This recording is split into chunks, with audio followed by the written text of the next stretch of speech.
Bab 7, Klub Slug. Harry menghabiskan sebagian besar minggu terakhir liburannya merenungkan makna tingkah laku Malfoy di Knockturn Alley. Yang paling mengganggunya adalah ekspresi berpuas diri Malfoy ketika dia meninggalkan toko. Yang bisa membuat Malfoy tampak begitu senang pastilah bukan berita bagus. Harry sedikit kesal, karena baik Ron maupun Hermione tidak sepenasaran dia tentang kegiatan Malfoy, atau paling tidak, mereka tampaknya menjadi bosan membicarakannya setelah lewat beberapa hari. Ya, aku sudah setuju itu mencurigakan, Harry, kata Hermione agak tak sabar. Dia sedang duduk di ambang jendela di kamar Fred dan George dengan kaki ditumpangkan di atas salah satu kotak dan hanya mengangkat muka satu kali dengan enggan dari buku barunya terjemahan rune tingkat lanjut. Tapi bukankah kita sudah sepakat bisa banyak penjelasannya, barangkali tangan kemuliaannya patah, kata Ron sambil lalu, selagi dia berusaha meluruskan ranting-ranting sapunya yang bengkok. Ingat tangan keriput milik Malfoy?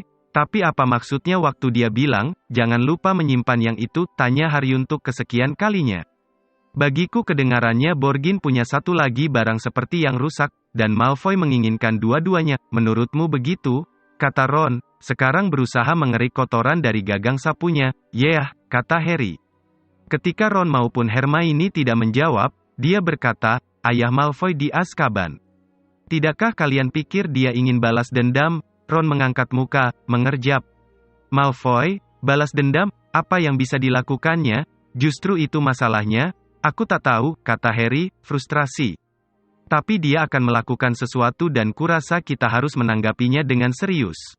Ayahnya pelahap maut dan, Harry mendadak berhenti, matanya terpaku pada jendela di belakang Hermione, mulutnya ternganga. Pikiran mengejutkan baru saja terlintas di benaknya. Harry, kata Hermione dengan suara cemas. Ada apa, bekas lukamu tidak sakit lagi, kan? Tanya Ron gugup. Dia pelahap maut, kata Harry perlahan. Dia menggantikan ayahnya sebagai pelahap maut, sekejap hening. Lalu Ron meledak tertawa, Malfoy, dia baru 16 tahun, Harry. Kau pikir kau tahu siapa akan mengizinkan Malfoy bergabung? Rasanya tidak mungkin, Harry, kata Hermione, dengan suara tertahan. Apa yang membuatmu berpikir, di Madame Malkins? Madame Malkin tidak menyentuhnya. Tapi dia berteriak dan menjauhkan tangannya ketika Madame Malkin mau menggulung lengan jubahnya. Lengan kirinya, dia sudah dicap dengan tanda kegelapan. Ron dan Hermione saling pandang. Yah, kata Ron, kedengarannya sama sekali tak yakin. Menurutku dia hanya ingin keluar dari sana, Harry, kata Hermione, dia menunjukkan sesuatu pada Borgin yang tak dapat kita lihat. Harry berkeras, sesuatu yang benar-benar menakutkan Borgin. Tanda kegelapan? Aku tahu, dia menunjukkan kepada Borgin dengan siapa dia berurusan. Kalian lihat sendiri bagaimana seriusnya sikap Borgin terhadapnya. Ron dan Hermione kembali bertukar pandang. Aku tak yakin, Harry. Aku masih berpendapat kau tahu siapa tak akan mengizinkan Malfoy bergabung. Kesal, namun yakin sepenuhnya dia benar. Harry menyambar setumpuk jubah Quidditch kotor dan meninggalkan ruangan. Mrs. Weasley sudah berhari-hari mendesak mereka agar menunda mencuci dan mengepak koper mereka sampai saat terakhir.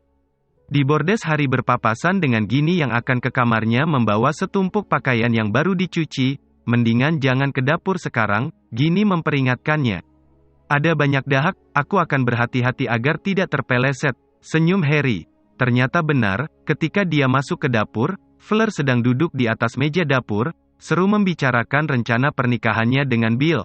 Sementara Mrs. Weasley mengawasi setumpuk toge yang mengupas sendiri, wajahnya tampak berang. Bill dan saya sudah hampir memutuskan dua pengiring saja. Ginny dan Gabriel akan tampak sangat manis berdua.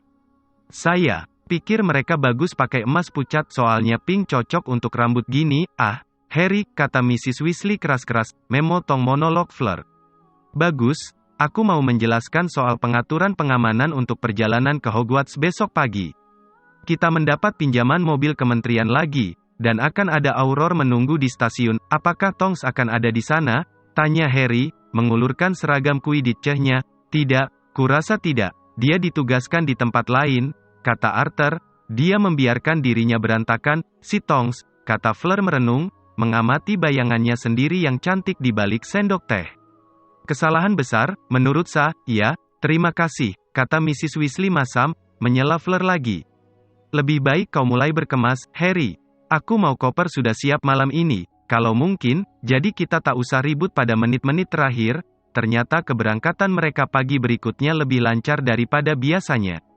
Ketika mobil kementerian berhenti di depan The Bureau, mereka sudah siap menunggu. Bersama koper-koper mereka, kucing Hermione, Crookshanks, sudah aman berada dalam keranjang perjalanannya, dan Hedwig, burung hantu Ron, Pigwidgeon, serta Pygmy Puff baru ginyang berwarna ungu, Arnold, dalam sangkar masing-masing, Aurefeuille, Ari, kata Fleur dengan suara serak-serak basah, seraya memberinya kecupan selamat tinggal.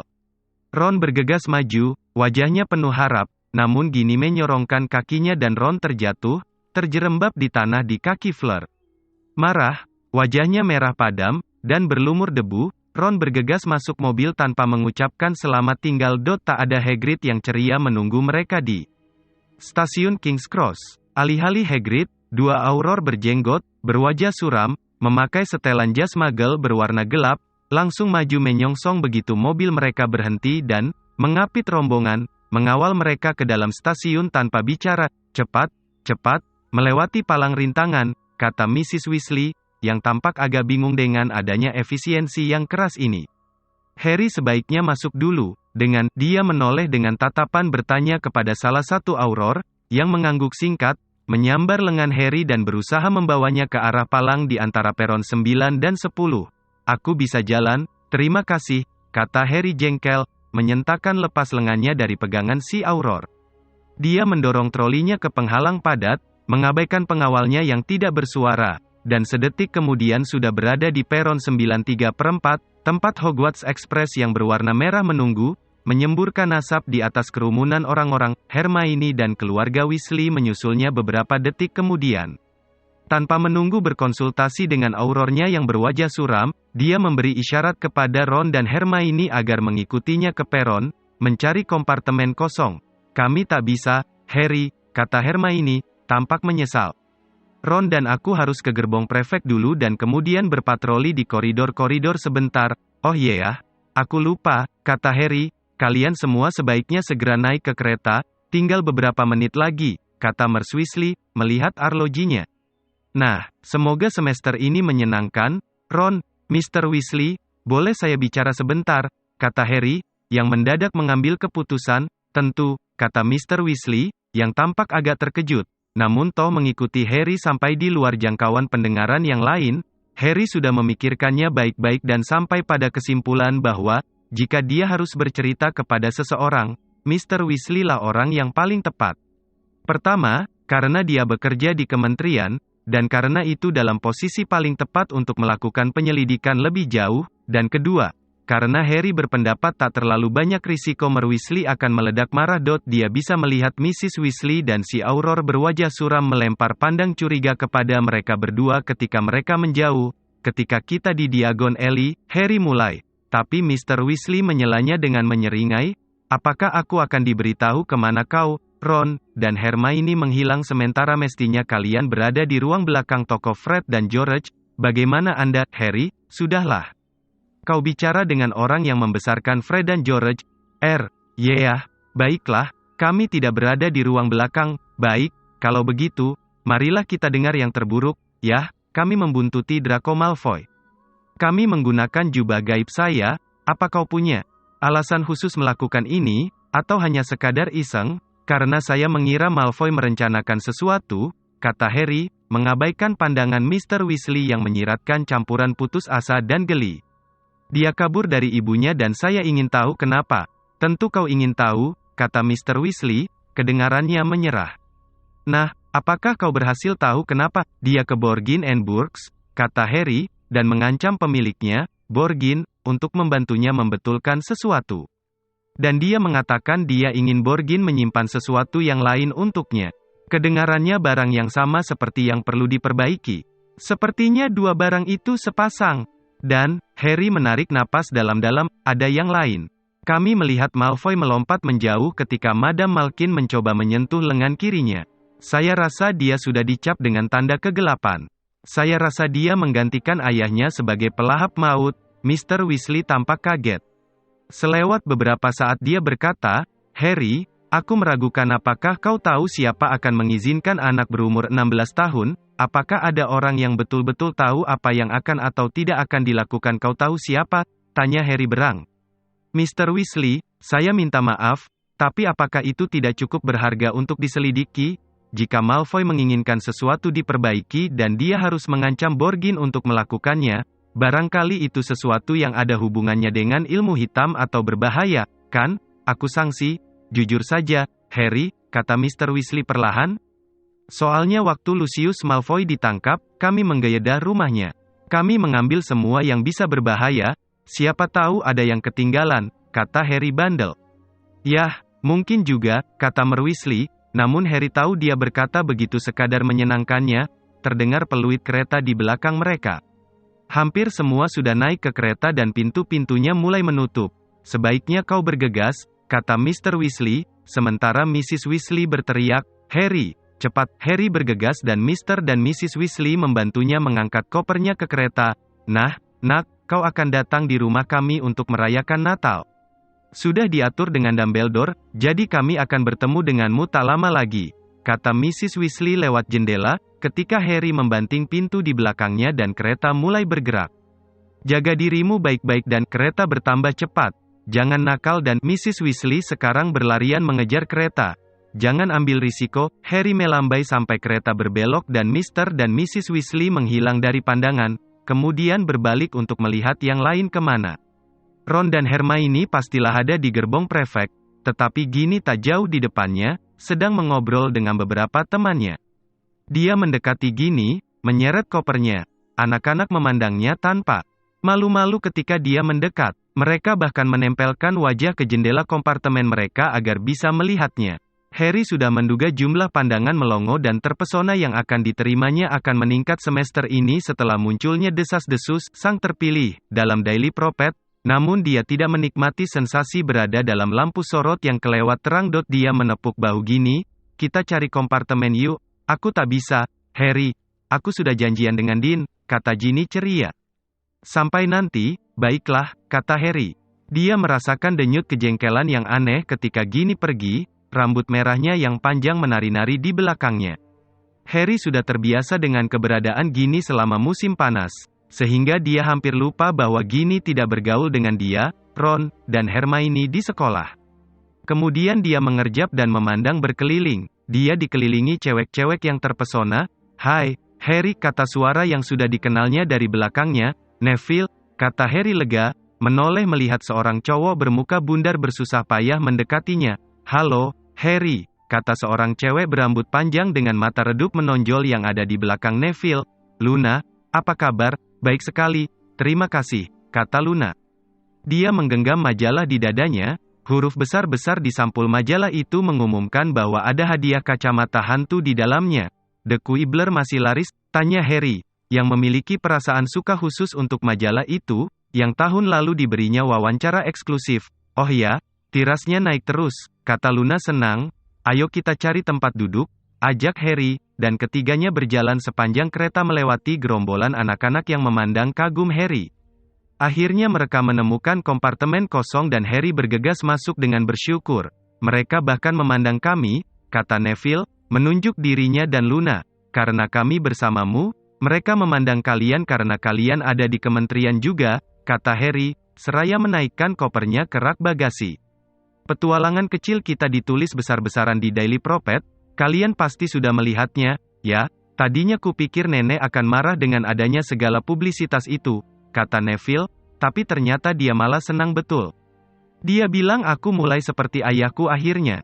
Dia membelikanku tongkat sihir baru. Lihat, Neville mengeluarkan tongkat sihirnya dan memperlihatkannya kepada Harry, kayu ceri dan rambut unicorn, katanya bangga. Dugaan kami ini salah satu tongkat sihir terakhir yang dijual Ollivander. Dia menghilang hari berikutnya. Oi, balik sini, Trevor, dan Neville masuk ke kolong tempat duduknya untuk mengambil kembali kataknya yang memang sering kabur mencari kebebasan. Apa kita masih mengadakan pertemuan elf tahun ini, Harry? Tanya Luna. Melepas kacamata pengubah persepsi? Dari tengah The Quibbler, tak perlu lagi sekarang, kita sudah menyingkirkan Umbridge, kan? Kata Harry, duduk. Kepala Neville terbentur tempat duduk ketika dia muncul dari bawahnya. Dia tampak kecewa sekali. Aku suka elf. Aku belajar banyak denganmu, aku juga menikmati pertemuan Elk, kata Luna tulus. Rasanya seperti punya teman, ini salah satu hal kurang enak yang sering Luna ucapkan dan yang membuat Harry merasa kasihan bercampur malu. Namun sebelum dia sempat menjawab, ada gangguan di depan pintu kompartemen mereka. Serombongan anak perempuan kelas 4 berbisik-bisik dan cekikikan di balik kaca, kau yang bilang, tidak, kau, biar aku saja, dan salah satu dari mereka, seorang anak perempuan bertampang berani dengan mata besar hitam, dagu menonjol, dan rambut panjang hitam, masuk. Hai, Harry, aku Romilda. Romilda Van, katanya keras dan percaya diri. Bagaimana kalau kau bergabung dengan kami di kompartemen kami? Kau tidak perlu duduk dengan mereka, dia menambahkan dalam bisikan panggung, menunjuk pantat Neville, yang nongol lagi dari bawah tempat duduk sementara dia meraba-raba mencari Trevor, dan Luna, yang sekarang memakai kacamata hantu gratisnya, yang membuatnya tampak seperti burung hantu gila, multiwarna. Mereka temanku, kata Harry dingin. Oh, kata cewek itu, tampak sangat keheranan. Oh, oke, dan dia keluar, menggeser pintu menutup di belakangnya. Orang-orang mengira temanmu lebih hebat daripada kami, kata Luna, sekali lagi memperlihatkan kecakapannya mengutarakan kejujuran yang membuat rikuh. Kalian hebat, kata Harry pendek. Tak seorang pun dari mereka berada di kementerian, mereka tidak bertarung bersamaku, ucapanmu sangat menyenangkan, kata Luna berseri-seri, dan dia mendorong kacamatanya lebih tinggi di atas hidung, lalu duduk untuk membaca The Quibbler. Kami tidak menghadapinya, tapi, kata Neville, muncul dari bawah tempat duduk dengan sawang dan debu di rambutnya dan Trevor yang bertampang menyerah di tangannya. Kau yang menghadapinya, coba kalau kau mendengar nenekku ngomongin kau. Si Harry Potter itu punya keberanian lebih besar daripada seluruh kementerian sihir bersama-sama, dia bersedia memberikan apa saja untuk bisa punya cucu kau. Harry tertawa rikuh dan mengganti topik ke hasil Owell sesegera mungkin. Sementara Phil menyebutkan nilai-nilainya dan bertanya sendiri apakah dia akan diizinkan mengambil transfigurasi Newt dengan nilai hanya cukup. Harry mengawasinya tanpa benar-benar mendengarkan. Masa kanak-kanak Neville telah dirusak oleh Voldemort, sama seperti Harry. Tetapi Neville sama sekali tak tahu betapa nyarisnya dia memiliki takdir seperti Harry. Ramalan itu bisa mengacu ke salah satu dari mereka berdua. Namun, untuk alasan yang tak bisa diduga, Voldemort telah memilih mempercayai bahwa Harry lah yang dimaksud oleh ramalan itu. Seandainya Voldemort memilih Neville, dialah yang akan duduk di seberang Harry dengan bekas luka berbentuk sambaran petir dan memikul beban ramalan. Atau akan begitukah? Bersediakah Ibu Neville mati untuk menyelamatkannya? Seperti Lily telah mati demi Harry? Pasti dia bersedia. Tapi bagaimana jika dia tidak sanggup berdiri di antara putranya dan Voldemort? Apakah, kalau begitu, tak akan ada sang terpilih tempat duduk yang sekarang diduduki Neville kosong dan Harry yang tanpa bekas luka, yang akan diberi ciuman selamat tinggal oleh ibunya sendiri, bukan oleh Ibu Ron? Kau tak apa-apa, Harry, tampangmu aneh, kata Neville. Harry kaget. Sorry, aku, kena Rexpert, tanya Luna penuh simpati, memandang Harry dari balik kacamata warna-warninya yang super besar. Aku kena apa, Rexpert? Mereka tidak kelihatan, mereka melayang masuk lewat telingamu dan membuat otakmu kabur, katanya. Tadi kayaknya aku merasa ada satu yang berterbangan di sekitar sini. Tangannya menamparkan nampar udara kosong, seakan memukuli ngengat besar yang tak kelihatan.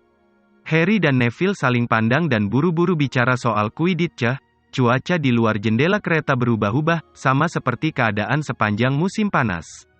Mereka melewati hamparan kabut dingin, kemudian cahaya matahari yang terang, tapi lemah. Dalam salah satu cuaca terang, ketika matahari kelihatan hampir tegak di atas kepala, Ron dan Hermione akhirnya memasuki kompartemen. Mudah-mudahan troli makan siangnya cepat datang. Aku lapar banget, kata Ron penuh harap. Mengenyakkan diri di tempat duduk di sebelah Harry dan mengusap-usap perutnya. Hai, Neville, hai, Luna. Coba tebak, dia menambahkan, menoleh kepada Harry.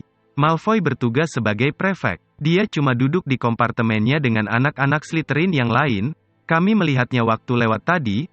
Apa yang dilakukannya waktu melihat kalian? Biasa, kata Ron tak acuh, mendemonstrasikan gerakan tangan tidak sopan. Tidak seperti biasanya, kan? Yah, maksudku, Ron melakukan gerakan tangan yang tadi lagi, kenapa dia tidak keluar menakut-nakuti anak-anak kelas 1? Entahlah, kata Harry, namun otaknya sibuk.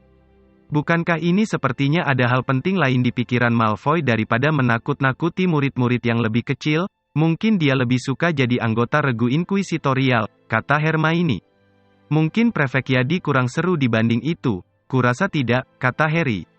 Menurut pendapatku dia, namun sebelum Harry bisa membeberkan teorinya, pintu kompartemen menggeser terbuka lagi dan seorang anak perempuan kelas 3 terengah masuk. Aku diminta mengantar ini untuk Neville Longbottom dan Harry Potter, katanya gugup, ketika matanya bertatapan dengan mata Harry dan wajahnya berubah merah padam. Dia mengulurkan 2 gulungan perkamen yang diikat pita ungu. Bingung, Harry dan Neville mengambil gulungan yang dialamatkan kepada mereka masing-masing dan si gadis gugup meninggalkan kompartemen. Apa itu? Tuntut Ron, ketika Harry membuka gulungan perkamennya. Undangan, kata Harry. Harry, aku akan senang kalau kau bersedia bergabung makan siang denganku di kompartemen C. Salamku, siapa Profesor Slughorn? Tanya Neville, memandang bingung undangannya. Guru baru, kata Harry. Yah, kurasa kita harus ke sana, kan? Tapi buat apa dia menginginkan aku hadir? Tanya Neville gugup, seakan dia akan menerima detensi. Entahlah, kata Harry, yang tidak sepenuhnya benar, meskipun dia belum punya bukti apakah dugaannya betul. Dengar, dia menambahkan, mendadak mendapat ide, yuk kita ke sana dengan jubah gaib, supaya kita bisa melongok Malfoy di jalan, melihat apa yang akan dilakukannya. Ternyata ide ini tak bisa dilaksanakan. Koridor penuh anak-anak yang sedang menanti troli makan siang. Tak mungkin berjalan di antara mereka memakai jubah. Dengan menyesal Harry menyimpan kembali jubahnya ke dalam tas, membayangkan sungguh menyenangkan memakainya, hanya untuk menghindari tatapan anak-anak yang kini semakin menjadi-jadi. Di mana-mana anak-anak berlarian keluar dari kompartemennya, agar bisa melihatnya lebih jelas. Satu-satunya perkecualian hanyalah Cho Chang, yang malah langsung melesat ke dalam kompartemen ketika melihat Harry mendekat. Ketika Harry melewati jendelanya, dilihatnya Cho sengaja ngobrol asyik dengan temannya Marietta, yang memakai dandanan tebal yang tidak sepenuhnya menyamarkan jajaran aneh jerawat yang masih terpeta di wajahnya. Menyeringai kecil, Harry meneruskan berjalan. Ketika tiba di kompartemen C, mereka langsung melihat bahwa yang diundang Slughorn bukan hanya mereka berdua. Meskipun dinilai dari sambutan antusias Slughorn, Harry adalah yang paling diharapkan kehadirannya. Harry, anakku, kata Slughorn, melompat bangun begitu melihat Harry, sehingga perut besarnya yang terbungkus beludru seakan memenuhi sisa ruang dalam kompartemen. Kepala botaknya dan kumis peraknya yang besar berkilau dalam cahaya matahari sama terangnya dengan kancing-kancing emas di rompinya. Senang melihatmu, dan kau pasti Mr. Longbottom, Neville mengangguk, tampak ketakutan. Mengikuti isyarat Slughorn, mereka duduk berhadapan di 2 kursi kosong yang tersisa, yaitu yang paling dekat pintu. Harry mengedarkan pandang pada para undangan yang lain. Dia mengenali anak Slytherin yang seangkatan dengan mereka, anak laki-laki jangkung berkulit hitam, dengan tulang pipi tinggi dan mata panjang sipit, juga ada 2 anak laki-laki kelas 7 yang tidak dikenal Harry, dan terimpit di sudut di sebelah Slughorn dan tampak seakan dia tak yakin sepenuhnya kenapa dia bisa berada di sana. Gini, nah, kalian sudah kenal semuanya? Slughorn menanyai Harry dan Neville. Blaise Zabini di tingkat yang sama dengan kalian? Tentu, Zabini tidak menunjukkan tanda-tanda mengenali ataupun menyapa, Harry dan Neville pun tidak. Anak-anak Gryffindor dan Slytherin pada prinsipnya saling membenci. Ini Cormac McLaggen, mungkin kalian pernah bertemu, belum? McLaggen, seorang pemuda bertubuh besar dan berambut kawat, mengangkat tangan dan Harry dan Neville membalas mengangguk kepadanya. Dan ini Marcus Belby? Aku tak tahu apakah Belby, yang kurus dan bertampang gugup, tersenyum tegang, dan gadis sangat menarik ini mengatakan dia mengenal kalian. Slughorn mengakhiri perkenalannya, gini menyeringai kepada Harry dan Neville dari balik punggung Slughorn. Wah, ini menyenangkan sekali, kata Slughorn gembira. Kesempatan untuk mengenal kalian sedikit lebih baik. Ini, silakan ambil serbet. Aku sudah menyiapkan makan siang sendiri. Troli, seingatku, banyak tongkat likornya, dan sistem pencernaan orang tua yang malang tak cukup kuat untuk makanan semacam itu. Kalkun, Belby tersentak, dan menerima apa yang tampak seperti separuh kalkun dingin. Aku tadi sedang memberitahu si Marcus ini bahwa aku senang mengajar pamannya Damocles. Slughorn memberitahu Harry dan Neville, sambil sekarang mengedarkan sekeranjang roti. Penyihir luar biasa, dan Order of Merlin-nya memang layak sekali diterimanya. kau sering bertemu pamanmu, Markus. Celakanya Belby baru saja menyuap sepotong besar kalkun. Dalam ketergesaannya menjawab Slagon, dia menelan terlalu cepat, tersedak, dan wajahnya berubah ungu. Anapneo, kata Slagon tenang, mengacungkan tongkat sihirnya ke arah Belby, yang tenggorokannya langsung lega. Tidak sering, tidak, sengal Belby, matanya berair. Yah, maklum, pasti dia sibuk, kata Slagon, memandang Belby ingin tahu. Tentunya dia perlu kerja keras sewaktu menciptakan ramuan kutukan serigala, saya kira, kata Belby, yang kelihatannya takut menyuap kalkun lagi sebelum yakin Slagon sudah selesai dengannya. Sebetulnya paman dan ayah saya tidak begitu rukun, jadi saya tak tahu banyak tentang. Suaranya menghilang ketika Slagon memberinya senyum dingin dan beralih menoleh ke McLaggen. Nah, kau, Cormac, kata Slagon, kebetulan aku tahu kau sering bertemu pamanmu Tiberius, karena dia punya foto bagus kalian berdua sedang berburu Noctiles di Norfolk. Kalau tak salah, perburuan yang sangat menyenangkan, kata McLaggen. Kami pergi dengan Bertie Higg dan Rufus Scrimgeour sebelum dia menjadi menteri. Tentu, kau kenal Bertie dan Rufus juga, wajah Slagon berseri. Sekarang dia menawarkan senampan kecil pai, entah bagaimana, Belby tidak ditawari. Ceritakan padaku, ternyata kecurigaan Harry benar. Semua orang di sini rupanya diundang karena mereka ada hubungannya dengan orang yang penting atau punya pengaruh besar, semuanya kecuali Ginny. Zabini, yang diinterogasi setelah McLaggen, ternyata ibunya penyihir yang kecantikannya tersohor. Dari yang bisa disimpulkan Harry, dia menikah 7 kali, semua suaminya meninggal secara misterius dan mewariskan beronggok emas. Berikutnya giliran Neville, 10 menit yang sangat tidak nyaman, karena orang tua Neville, Auror terkenal, telah disiksa sampai menjadi gila oleh Bellatrix Lestrange dan beberapa kroni pelahap mautnya.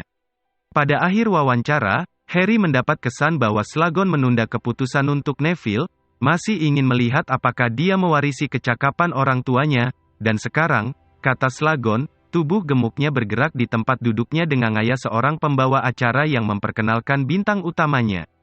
Harry Potter, mulai dari mana? Kurasa aku hampir belum menyingkap permukaannya ketika kita bertemu musim panas lalu. Dia memandang Harry sejenak seolah Harry sepotong besar kalkun yang lezat. Kemudian berkata, sang terpilih, begitu mereka menyebutmu sekarang, Harry diam saja. Belby, McLaggen, dan Zabini semua memandangnya. Tentu saja, kata Slagon, menatap Harry lekat-lekat, sudah ada desas-desus selama bertahun-tahun, aku ingat waktu, setelah malam mengerikan itu, Lily James dan kau selamat, dan berita yang beredar adalah bahwa kau pastilah memiliki kekuatan yang luar biasa. Zabini terbatuk kecil, yang jelas dimaksudkan menyiratkan keraguan dan kegelian. Suara marah terdengar dari belakang Slagon. Zabini, karena kau sangat berbakat. Berakting, wah, decak Slagon senang, menoleh memandang Ginny yang sedang mendelik kepada Zabini dari balik perut besar Slagon. Hati-hati, Blaise. Aku melihat gadis ini melakukan kutukan kepak kelelawar yang hebat sekali waktu aku melewati gerbongnya. Kalau aku tak berani membuatnya marah. Zabini cuma tampak menghina. Bagaimanapun juga, kata Slagon, kembali berpaling ke Harry. Begitulah desas-desus yang beredar musim panas ini. Tentu saja, kita tak tahu bisa dipercaya atau tidak. Propet sudah diketahui mencetak data yang tidak benar, membuat kekeliruan, tapi tampaknya tak diragukan lagi, berhubung banyak saksinya, bahwa memang terjadi keonaran cukup hebat di kementerian dan bahwa kau terlibat dalam peristiwa itu. Harry, yang tak bisa melihat jalan keluar dari sini kecuali berbohong, mengangguk namun tetap tidak berkata apa-apa. Slagon berseri-seri memandangnya, sangat rendah hati, pantas Dumbledore sangat menyukaimu, kau memang di sana, kalau begitu, tapi cerita-cerita yang lain, sangat sensasional, tentu saja, kita tak tahu lagi apa yang bisa dipercaya. Ramalan yang sangat terkenal ini, misalnya, kami tidak pernah mendengar ramalan, kata Neville, merona semerah bunga geranium ketika mengucapkannya. Itu betul, kata Ginny mengukuhkan. Neville dan saya juga di sana, dan semua omong kosong. Sang terpilih, ini cuma rekaan propet seperti biasanya. Kalian berdua juga di sana, kata Slagon sangat tertarik, bergantian memandang Ginny dan Neville, namun keduanya sudah mengatup erat seperti kerang di depan senyum membujuk Slagon. Ya, memang benar propet sering membesar-besarkan, tentu saja, Slagon melanjutkan, kedengarannya agak kecewa. Aku ingat Dir Gwenok memberitahuku, Gwenok Jones, maksudku, tentu, Kapten Holyhead Harpies, dia lalu panjang lebar menceritakan kenangannya, namun Harry mendapat kesan jelas bahwa Slagon belum selesai dengannya, dan bahwa dia belum diyakinkan oleh Neville dan Ginny. Waktu terus berlalu dengan anekdot tentang para penyihir terkenal yang pernah diajar Slagon, semuanya dengan senang hati bergabung dalam kelompok yang disebutnya Klub Slug di Hogwarts. Nama yang konyol sebetulnya, mengingat kata slug yang dimaksudkan sebagai kependekan nama Slagon ini bisa juga berarti siput. Harry sudah tak sabar ingin pergi, namun tak tahu bagaimana bisa melakukannya dengan sopan. Akhirnya kereta muncul dari selubung kabut panjang yang lain ke dalam merahnya matahari terbenam, dan Slagon memandang ke sekitarnya, mengerjap dalam temaram senja. Astaga, sudah mulai gelap. Aku tidak memperhatikan mereka sudah menyalakan lampu. Kalian semua sebaiknya pergi dan berganti memakai jubah kalian. McLaggen, kau harus menemuiku dan meminjam buku tentang Noctiles. Harry, Blaise, kapan saja kalian lewat, undangan yang sama untukmu, Nona. Dia mengedip kepada Ginny. Nah, pergilah. Pergilah. Ketika menyeruak mendahului Harry masuk koridor yang mulai gelap, Zabini melempar pandang benci, yang dibalas Harry dengan tertarik. Dia, Ginny, dan Neville mengikuti Zabini berjalan sepanjang kereta. Aku senang pertemuan sudah selesai, gumam Neville. Orang yang aneh, ya, agak aneh, kata Harry, matanya terpancang pada Zabini. Bagaimana ceritanya kau bisa di sana, Ginny? Dia melihatku memantrai Zacharias Smith. Kata Ginny, kau ingat idiot dari Hufflepuff yang tadinya ikut elf? Dia tanya terus tentang apa yang terjadi di kementerian dan akhirnya membuatku sebal sekali. Jadi ku mantrai, waktu Slagon masuk kupikir aku mau didetensi. Tapi ternyata dia menganggap itu mantra yang hebat sekali dan mengundangku makan siang. Sinting, alasan yang lebih baik untuk mengundang orang daripada karena ibu mereka terkenal, kata Harry, memandang sebal ke arah belakang kepala Zabini, atau karena paman mereka, namun dia tidak menyelesaikan kalimatnya. Baru saja ada ide, melintas di benaknya, ide sembrono, tetapi sungguh luar biasa. Sebentar lagi Zabini akan kembali memasuki kompartemen anak-anak kelas 6 Slytherin dan Malfoy duduk di sana, mengira dirinya tak didengar oleh siapapun kecuali teman-teman Slytherinnya. Jika Harry bisa masuk, tanpa terlihat, di belakangnya, entah apa yang bisa dilihat dan didengarnya. Betul, sisa perjalanan tinggal singkat, paling setengah jam lagi mereka sudah tiba di stasiun Hogsmeade. Kalau ditinjau dari liarnya pemandangan yang melintas di jendela, tapi tak ada orang yang menganggap serius kecurigaan Harry, jadi tugasnya lah untuk membuktikannya. Kita ketemu lagi nanti, desa Harry kepada Ginny dan Neville, seraya menarik keluar jubah gaib dan melemparnya menyelubungi dirinya. Tapi apa yang kau tanya Neville? Nanti, bisik Harry, melesat mengejar Zabini sebisa mungkin tanpa membuat suara, kendati pun derak kereta membuat kehati-hatian semacam itu tak perlu. Koridor-koridor nyaris kosong sekarang. Hampir semua anak sudah kembali ke gerbong mereka untuk berganti jubah seragam sekolah dan membereskan barang-barang mereka. Meskipun dia sudah sedekat mungkin dengan Zabini tanpa menyentuhnya, Harry tidak cukup cepat menyelinap ke dalam kompartemen ketika Zabini membuka pintu. Zabini sudah menggeser menutupnya ketika Harry buru-buru menjulurkan kakinya untuk mencegah pintu menutup. Kenapa sih pintu ini? Kata Zabini berang sambil berkali-kali membenturkan pintu geser itu ke kaki Harry. Harry menyambar pintu dan mendorongnya terbuka, keras. Zabini, yang masih memegang erat pegangan pintu, terjatuh menyamping di pangkuan Gregory Goyle dan, dalam kericuhan yang menyusul, Harry melesat masuk ke dalam kompartemen, melompat ke tempat duduk Zabini yang sementara masih kosong, dan naik ke atas rak bagasi. Untunglah Goyle dan Zabini saling bentak, membuat semua mata terarah kepada mereka, karena Harry yakin kaki dan pergelangan kakinya tampak ketika jubahnya melambai. Malah, sesaat Harry ngeri ketika dia mengira dia melihat mata Malfoy mengikuti sepatunya yang melayang menghilang dari pandangan. Namun kemudian Goyle membanting pintu menutup dan melemparkan Zabini dari pangkuannya. Zabini terpuruk di atas tempat duduknya sendiri, tampak bingung. Vincent Crabe kembali membaca komiknya, dan Malfoy, terkekeh, kembali berbaring di atas dua tempat duduk dengan kepala di atas pangkuan Pansy Parkinson. Harry berbaring meringkuk tak nyaman di bawah jubahnya untuk memastikan setiap senti tubuhnya tersembunyi dan mengawasi Pansy menyibak rambut pirang licin Malfoy dari dahinya, seraya menyeringai, seakan siapapun ingin berada di tempatnya. Lentera-lentera yang berayun dari langit-langit gerbong memancarkan cahaya terang, menyinari pemandangan dalam kompartemen. Harry bisa membaca semua kata dalam komik cerabe yang persis di bawahnya. Jadi, Zabini, kata Malfoy, apa yang diinginkan Slughorn? Cuma berusaha beramah tamah dengan orang-orang yang mempunyai koneksi bagus, kata Zabini, yang masih mendelik kepada Goyle. Tidak berhasil mendapatkan banyak sih. Informasi ini tampaknya menyenangkan Malfoy. Siapa lagi yang dia undang? Tuntutnya. McLaggen dari Gryffindor, kata Zabini. Oh iya, pamannya orang penting di kementerian, kata Malfoy. Anak bernama Belby dari Ravenclaw, masa dia kan bego, kata Pansy. Dan Longbottom, Potter, dan cewek Weasley itu, Zabini mengakhiri informasinya. Malfoy duduk mendadak, menyingkirkan tangan Pansy. Dia mengundang Longbottom, yah, mestinya demikian, karena Longbottom ada di sana, kata Zabini tak acuh. Apa yang dipunyai Longbottom sampai Slughorn tertarik? Zabini mengangkat bahu.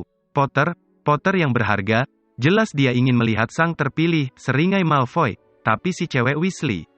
Apa istimewanya dia? Banyak cowok yang suka padanya, kata Pansy, mengerling Malfoy dari sudut matanya untuk melihat reaksinya. Bahkan kau juga menganggap dia cantik, kan, Blaise, dan kami semua tahu seleramu tinggi. Aku tak akan sudi menyentuh pengkhianat berdarah kotor macam dia, seperti apapun tampangnya, kata Zabini dingin, dan Pansy tampak puas. Malfoy berbaring lagi di pangkuannya dan mengizinkannya melanjutkan membelai rambutnya. Yah, aku kasihan pada Slughorn, seleranya rendah begitu. Mungkin dia sudah pikun. Sayang, ayahku selalu bilang dia dulu penyihir yang hebat. Ayahku dulu favoritnya juga. Slughorn barangkali tidak mendengar aku ada di kereta. Kalau tidak, jangan mengharap undangannya, kata Zabini. Dia menanyaiku soal ayah Not waktu aku baru tiba. Mereka dulu berteman, rupanya, tapi ketika mendengar ayah Not tertangkap di kementerian, dia tidak tampak senang, dan Not tidak mendapat undangan. Kan, kurasa Slughorn tidak tertarik pada pelahap maut. Malfoy tampak murka, tapi memaksakan mengeluarkan tawa garing. Yah, siapa yang peduli dia tertarik pada apa? Siapa sih dia? Coba cuma guru goblok, Malfoy menguap dengan sok. Maksudku, aku mungkin malah sudah tidak di Hogwarts tahun depan. Apa peduliku kalau ada guru tua gemuk suka padaku atau tidak? Apa maksudmu? Kau mungkin sudah tidak di Hogwarts tahun depan? Tanya Pansy mendongkol, langsung berhenti membelai Malfoy. Yah, siapa tahu, kata Malfoy, tersenyum samar. Aku mungkin sudah menangani hal-hal lebih besar dan hebat. Meringkuk di atas rak bagasi di bawah jubahnya, jantung Harry mulai berdebar keras. Apa yang akan dikatakan Ron dan Hermione tentang ini? Crabbe dan Goyle melongo memandang Malfoy. Rupanya mereka sama sekali tak tahu soal rencana menangani hal-hal lebih besar dan hebat. Bahkan wajah angkuh Zabini kini dihiasi rasa ingin tahu. Pansy meneruskan membelai pelan rambut Malfoy, tampak takjub. Maksudmu, dia? Malfoy mengangkat bahu. Ibu menginginkan aku menyelesaikan sekolahku, tapi aku sendiri, aku tidak menganggap itu begitu perlu sekarang ini. Maksudku, coba pikirkan, kalau Pangeran Kegelapan berkuasa, apakah dia akan peduli berapa Owel atau Newt yang kita dapat? Tentu saja tidak. Yang penting jenis pelayanan seperti apa yang dia terima, tingkat kesetiaan yang ditunjukkan kepadanya. Dan kau pikir kau bisa melakukan sesuatu untuknya? Tanya Zabini pedas. 16 tahun dan bahkan belum berkualifikasi, bukankah baru ku bilang, barangkali dia tidak peduli apakah aku berkualifikasi atau tidak. Barangkali pekerjaan yang dia ingin ku kerjakan bukan sesuatu yang memerlukan kualifikasi, kata Malfoy pelan. Crabbe dan Goyle dua-duanya duduk dengan mulut ternganga seperti gargoyle. Pansy memandang Malfoy seakan belum pernah melihat sesuatu yang memesonakan seperti itu. Hogwarts sudah kelihatan, kata Malfoy. Kentara benar menikmati efek yang ditimbulkannya ketika dia menunjuk keluar jendela yang gelap. Lebih baik kita pakai jubah kita. Harry terlalu sibuk mengawasi Malfoy. Dia tidak melihat Goyle mengambil kopernya. Ketika dia mengayunkannya ke bawah, koper itu menghantam keras sisi kepala Harry. Harry mengeluarkan jerit kesakitan tertahan dan Malfoy mendongak, mengernyit memandang rak bagasi. Harry tidak takut kepada Malfoy. Namun dia tak ingin ketahuan sedang bersembunyi di bawah jubah gaibnya oleh serombongan anak Slytherin yang tidak ramah. Dengan mata masih berair dan kepala masih berdenyut, dia mencabut tongkat sihirnya, berhati-hati agar jubah tidak tertarik, dan menunggu, dengan napas tertahan. Betapa leganya dia, Malfoy tampaknya memutuskan dia hanya membayangkan suara itu. Dia memakai jubahnya seperti yang lain, menggembok kopernya dan, selagi kereta bertambah pelan seperti merayap, mengancingkan mantel bepergian baru yang tebal di sekeliling lehernya, Harry bisa melihat koridor-koridor dipenuhi anak-anak lagi dan berharap Hermione dan Ron akan membawakan barang-barangnya ke peron. Dia terpaksa harus bertahan di tempatnya sampai kompartemen ini kosong. Akhirnya, dengan sentakan terakhir, kereta berhenti total. Goyle membuka pintu dan keluar menyeruak di antara rombongan anak-anak kelas 2, meninju mereka agar minggir. Cerabe dan Zabini mengikuti.